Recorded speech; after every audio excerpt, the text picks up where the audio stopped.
Well, changes are coming to part of Magnolia Avenue. Today, phase one of the $4.1 million streetscape project is kicking off. Yeah, the makeover starts at Jasmine Avenue. It continues west, and it's going to be super cool. WBIR 10 News reporter Yvonne Thomas is live ahead of the groundbreaking ceremony today. Good morning.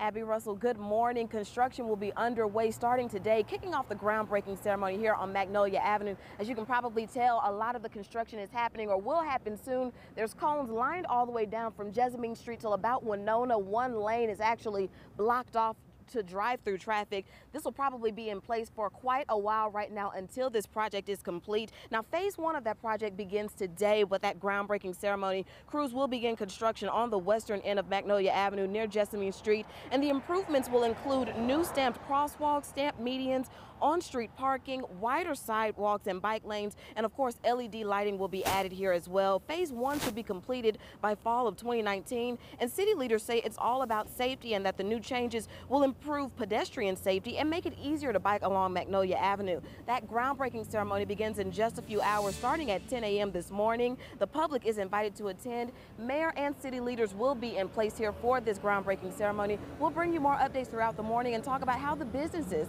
will be impacted that are lined up along this strip. But for now, we'll send things back over to you. All right, Yvonne, thanks so much.